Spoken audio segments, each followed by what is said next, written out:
Hello everyone and welcome back to Boater Plays Something, plays in quotes because we are reading something. We are reading Thera Awakening, the prequel novel to Stonekeep. When we last left off, we were still in the village of Adra, and Kalandra had just done a ritual to see who the enemy is, and in doing so was very nearly killed, and her familiar, the snake Akeshi, was. Spoilers, make sure you watch the previous episodes or read this 25-year-old novella. Anyway, we're going to continue now and try to find out who this mysterious Throg Shaman is, what was in his hand that caused so much danger, and see if we can find Zhen. I'm Boater, let's read something.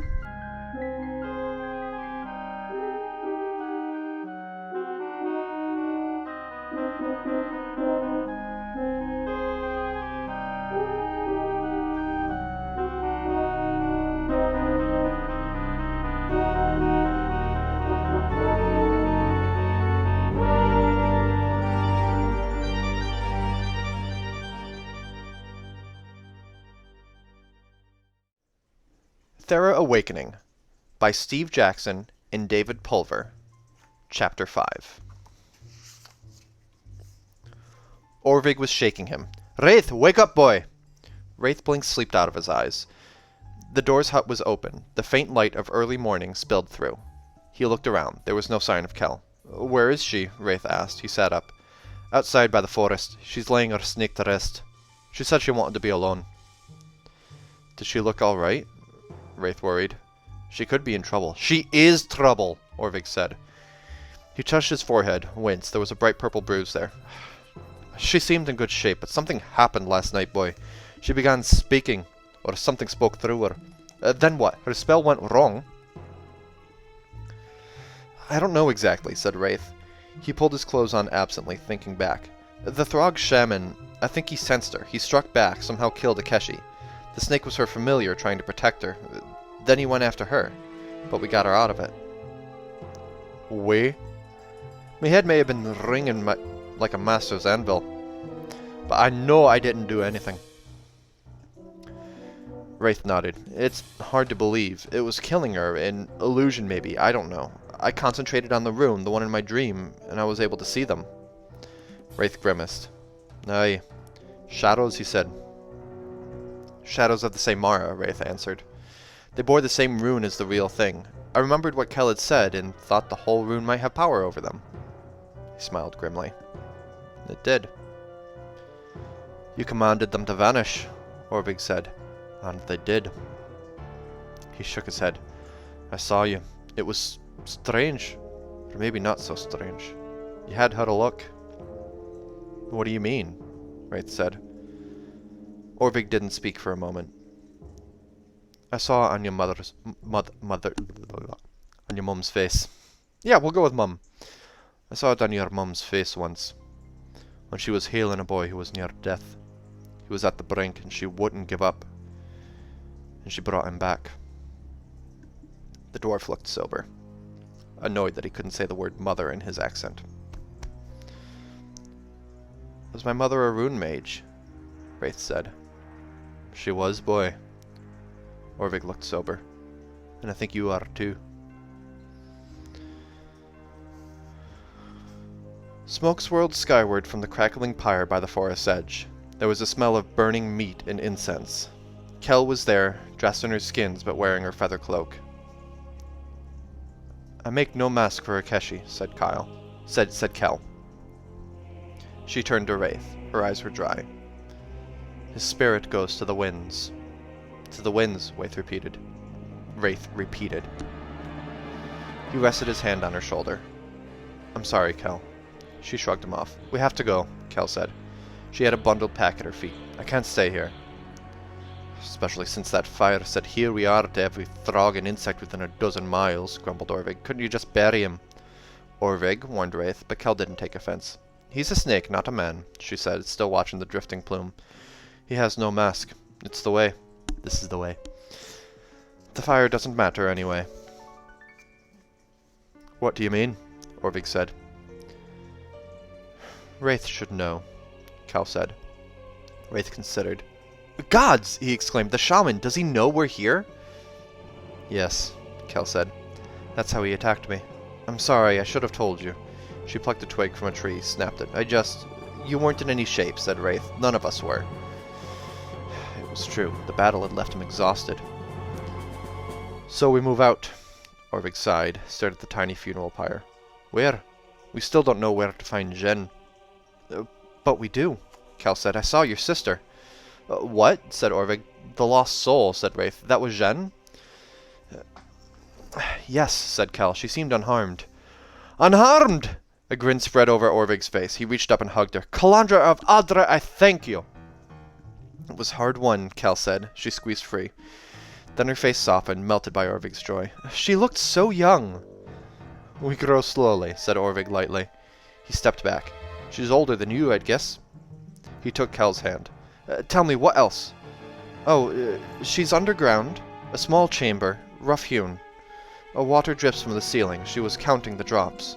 There was someone with her, a Throg, I think. He was very old. They were speaking.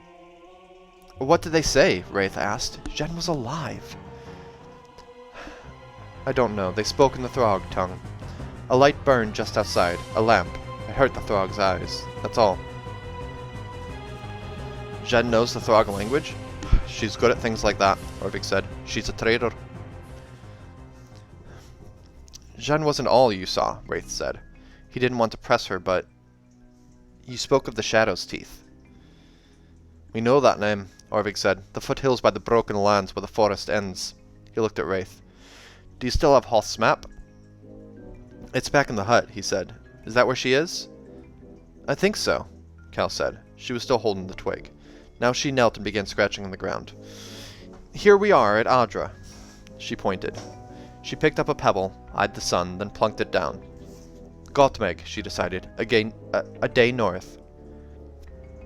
She drew a line running north and east. The Shadow's Teeth. But where in the teeth? Rathe asks. Rathe asked. Kel's face fell. I don't know. You also spoke of the shaman, Orvig said. What of him? Don't press her, Rathe said. That was when the attack... No, she said. It's all right. He was a Throg. Kel said slowly. So, rewind. No, she said. It's all right. He was a Throg, Kel said slowly. Younger than the one with Jen. His face was cruel. He wore a feathered cloak, like mine, but his was stained with blood. She hugged herself. He had something with him, like a skull, but carved from black glass. Its eyes... Kel began to shake. She turned to Rathe, her own eyes wide. They opened! They saw! Oh, gods! It's all right, Rathe said. You're back. It's over. She took deep breaths, gathered her thoughts. It looked like a human skull, and on its forehead was a rune. The rune that was carved on the Saimara. This skull, what was it? Rathe asked. A talisman? An object of power, Kel agreed. But it was also alive, Rathe, and I'm not sure, but I think it was in pain. It was made of glass, Orvig asked. Volcanic glass, Kel said. Obsidian, like Rath's ring. And like the temple in my dream, Rathe exclaimed. They left the village quickly. Adra is dead, she told Rathe. There's nothing left for me here.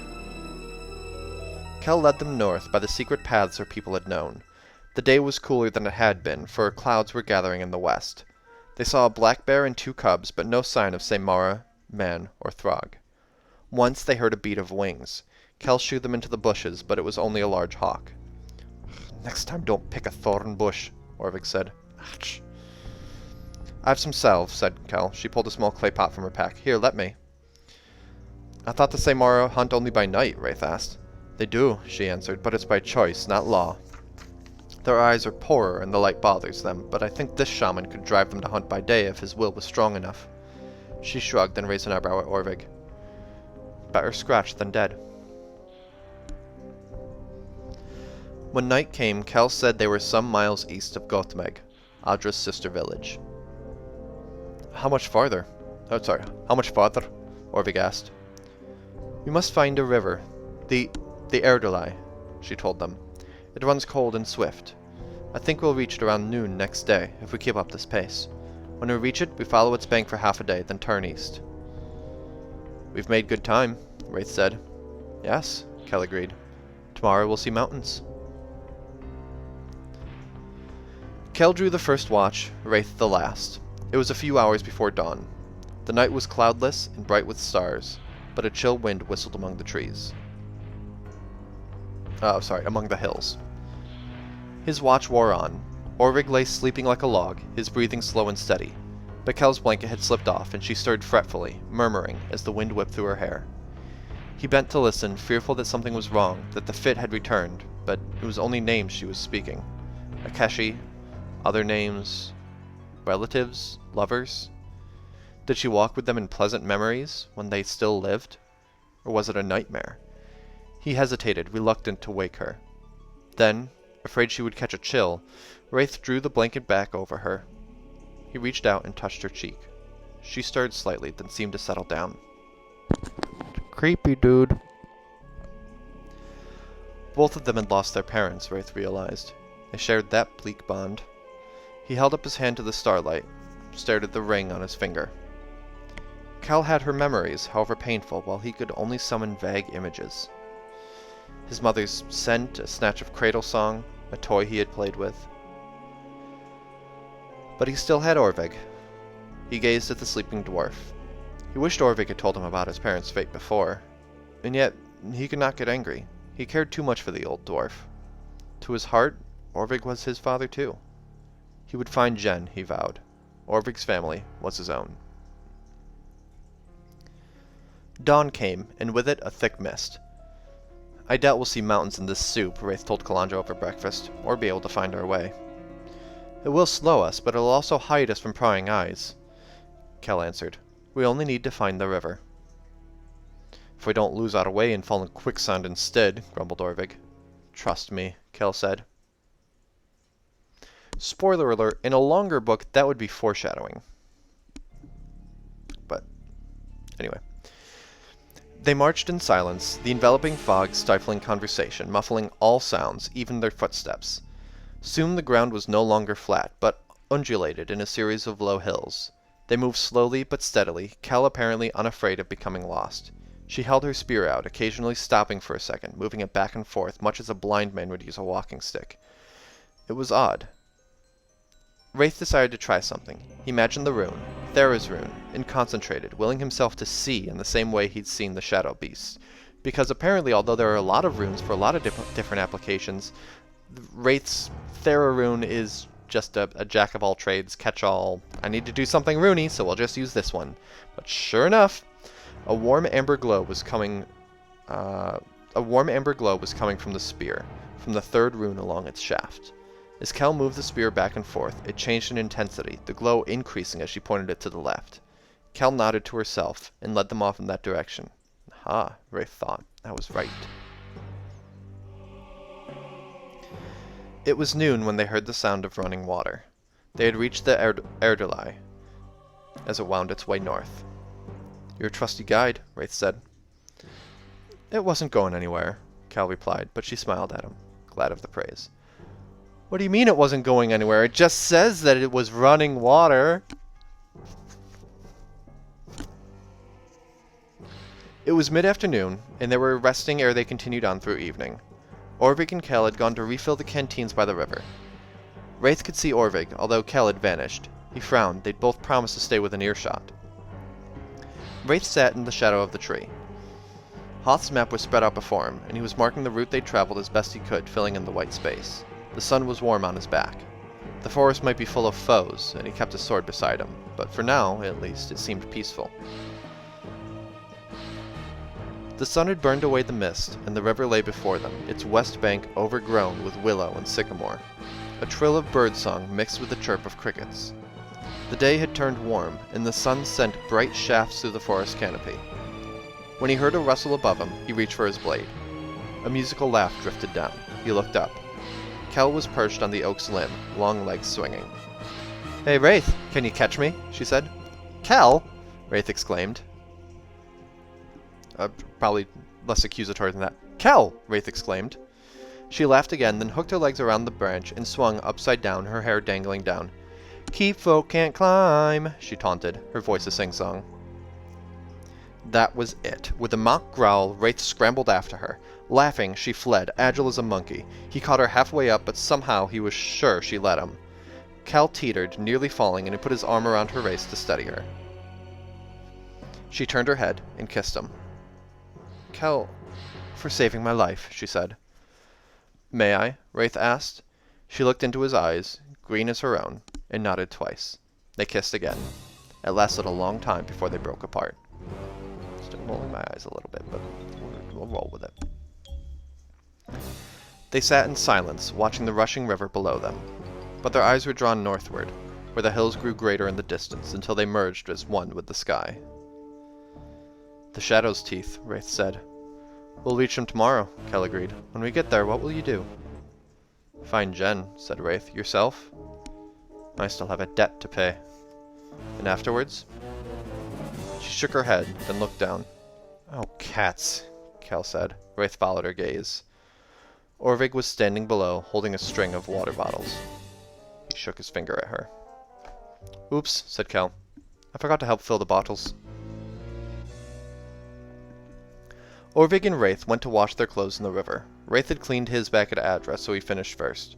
When he returned, he saw Kel bent over his map. She looked up guiltily. Sorry, Kel said. She put it down. Oh, it's all right, Rathe replied. It's not a secret. He handed it back to her. She ran her fingers over the parchment, looking at the region near Stonekeep. It's so detailed, she said wonderingly. Did you draw it yourself? No, said Rathe. It was made by Ren, a master cartographer back at Stonekeep. Do you understand it? Not really, said Kel. I'm not sure what the symbols mean. They're like runes, said Rathe, but not magical. Here, let me show you how to read it. He described the map and showed Kel what the marks for distance meant. Here we are, he said. He traced a path through the white space. The Shadow's teeth. That line, Kel pointed. The Elderly River, yes? Rathe nodded. But why does it stop before Gothmeg? She stabbed down with her finger. We're over here. Because our map makers hadn't been this far, Rathe laughed. Truth to tell, we're not even sure exactly where the mountains are. When I get back to Stonekeep, they'll draw a new map. I'll have to help draw it. He grinned. But until then, we rely on your talents. You used magic, didn't you? In the fog? Yes, said Kel admitted. Yes, Kel admitted. A rune of direction. But how did you know? Or did you guess? Little column A, little column B. It's hard to explain. He hesitated. I focused on the rune. Thera's rune, because apparently it can do fucking everything. Thera's rune, and willed myself to see. There was a warm glow when you used the spear. You followed it? Is that what you saw?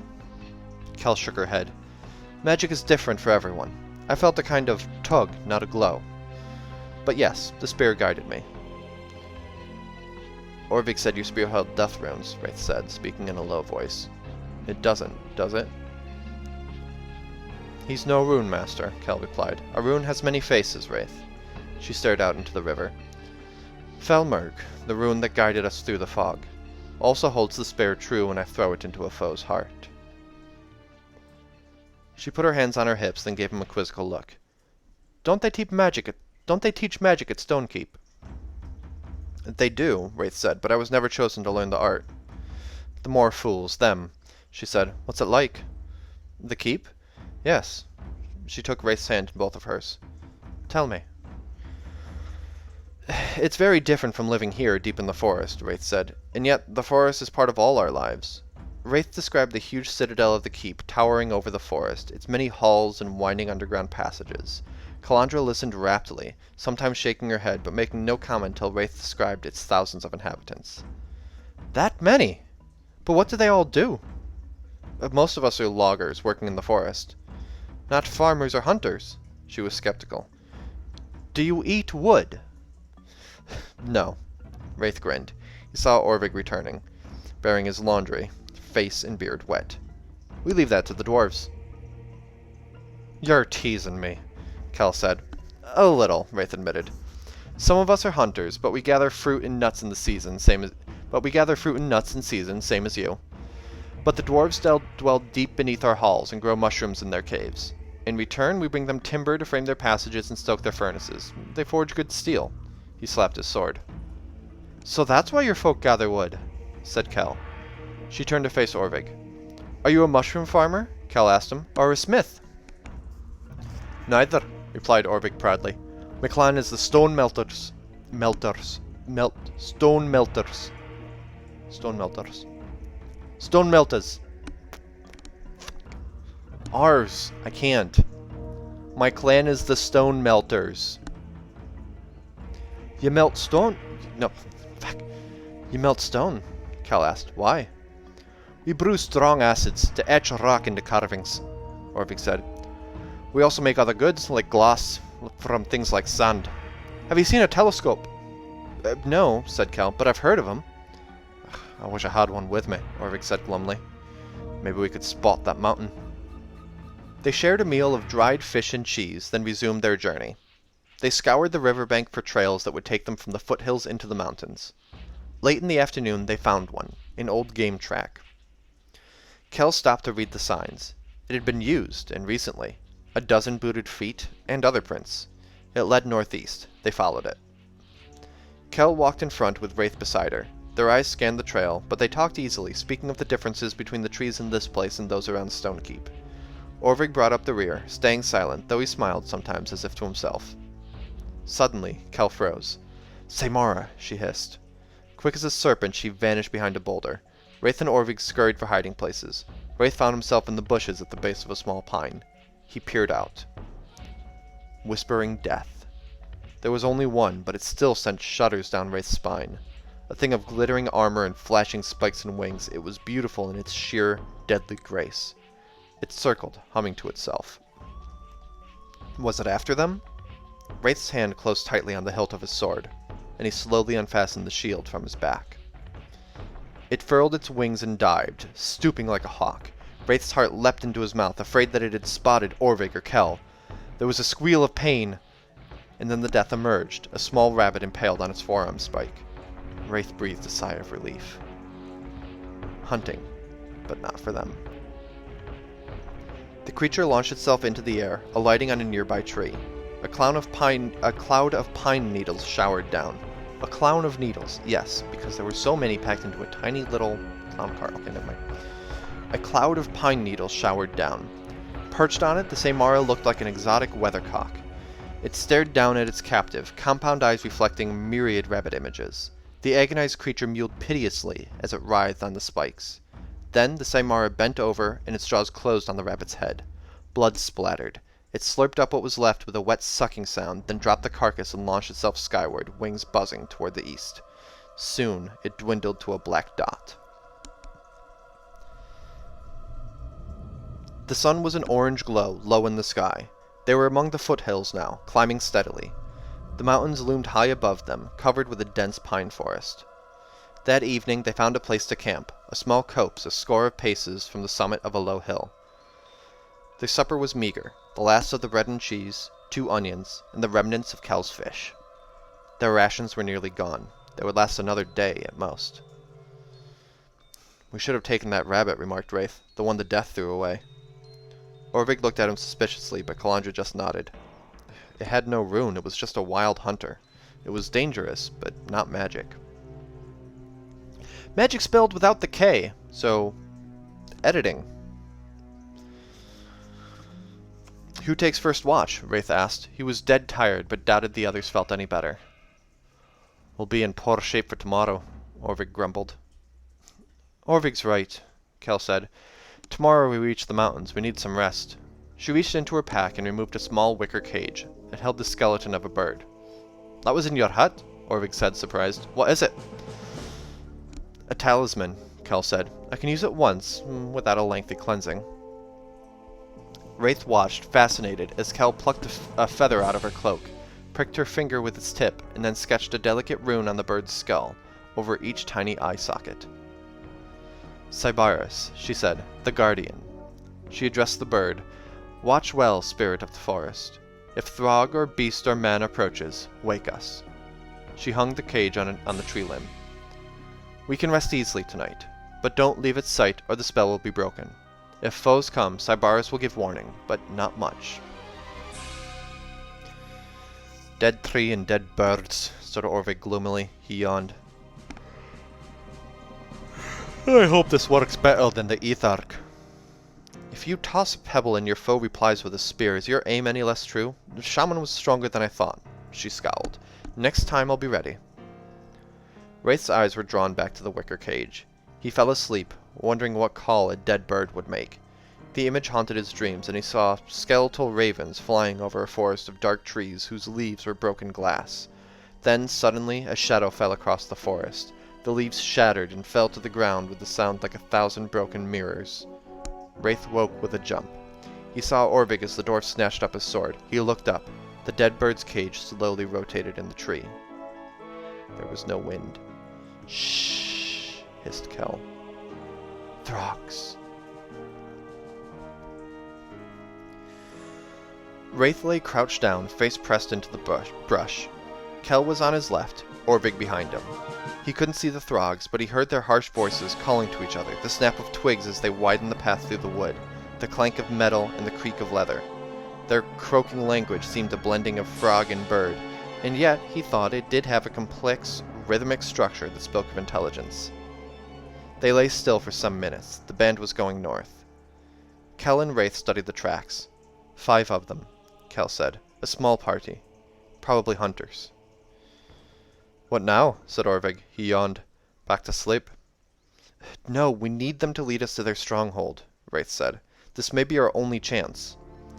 It's a good thing that I'm not doing Kel's accent that strongly, because I thought that was Kel at first. Rathe said. He looked at Kel. She nodded. We follow them, said Rathe, and pray we don't run into any Samara. They stalked the Throgs through the night, following them eastward over hill and vale. An hour before dawn they heard a whisper of wings. The Throgs were 100 paces ahead of them. Samara! This time it was not just one, though how many they couldn't tell. Kel urged him to take cover. I want to see, said Rathe. It's too dark, said Kel. They'll smell you before you see them. She held him back. Hardly breathing, they listened. The humming rose in intensity and mingled with the Throgs' own voices. Then the creatures rose again. The humming grew in strength. They were heading this way. Rathe lay flat, pretending to be a log. The Samara passed high overhead, heading south. When dawn paled the eastern sky, the Throgs stopped and made camp. One stood on watch. The other 4 were sleeping. So basically, hey, we need this night to be well rested, but they end up spending the whole night following the Throgs anyway. Okay. The day was warm, but the sky was gray and cloudy. The stalkers moved slowly, carefully. It took them an hour to get into position, crawling on their bellies. Rathe's body was tired, but he felt exhilarated. He glanced at Kel and saw the same light shining in her eyes. This time, they were the hunters. Orvig was grim.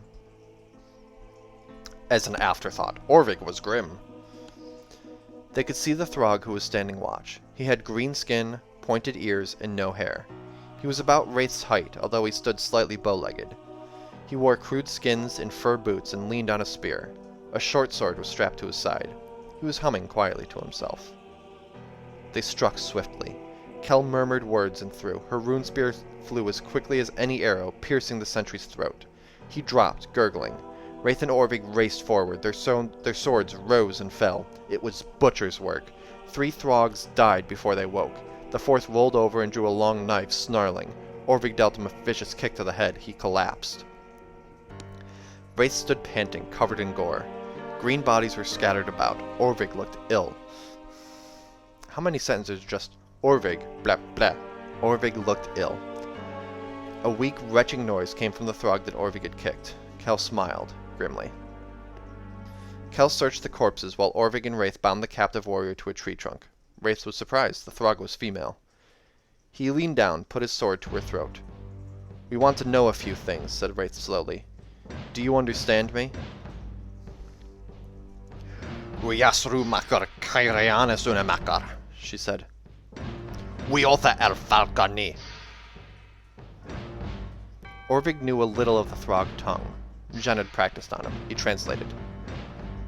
I be Rhiannis, warrior of the Unimakar tribe. He looked at Rathe. You'll get nothing from me. Won't talk? Asked Kel. She stepped out from the shadow of the trees, the soft breeze blowing her black feathered cloak about her. She held her rune spear. The blood still dripped from its tip. Illustration doesn't show the cloak, but that's fine. Illustration also doesn't show that the captive is bound at all. That's fine. I do like the art style, though. That's the thing. The prisoner craned her head to look, then caught her breath. A Jedi Keen! Not Jedi Keen. Jedi Keen! She gasped, voice shaking. Isas! Keep way! Kel laughed and stepped forward. Jedi Keen, what's that mean? Rathe asked. Slithering death that stalks the day, said Orvig. I think. He looked at Kel. I don't think she likes your lass. Thank you, Kel said. She rolled it around her tongue, then leaned in close to the throg and hissed. Jedi Keen. The hunter turned a pale shade of lime. Kel grinned, but she let Orvig pull her a step back. They conferred together a few paces away. She's afraid of Kel, Rathe said. Why? Who knows, said Kel innocently. But she does seem frightened, doesn't she? Terrified, said Orvig. He looked at Kel. Was it your head hunting? She shrugged. We need to make her talk, Rathe said, but I won't use torture. Try frightening her. Huh, said Kel. She nodded at Orvig. She's your prisoner. She brightened. We can always kill her if it doesn't work. Thank you for watching, as ever. It's odd. It's a little odd for me to try to transition into the closing thing, because it's just been so long since I've recorded a proper Let's Play, and ending a chapter is much more definitive than just, yeah, I guess we'll close out here, so hey, Anyway, if you enjoyed this video, give it a thumbs up, comment down below, follow to see more. There are 2 more chapters of Thera Awakening, and then we go on to playing Stonekeep itself. So be sure to subscribe to see more of those. You can follow me over at Facebook, Twitter, and Instagram.com/Boaterbug, support at Patreon and Ko-Fi.com/Boaterbug, and watch live at Twitch.tv/Boaterbug. Thank you all so much for watching. Have a good one, and I will see you next time when we read Chapter 6 of Thera Awakening. Bye, everybody!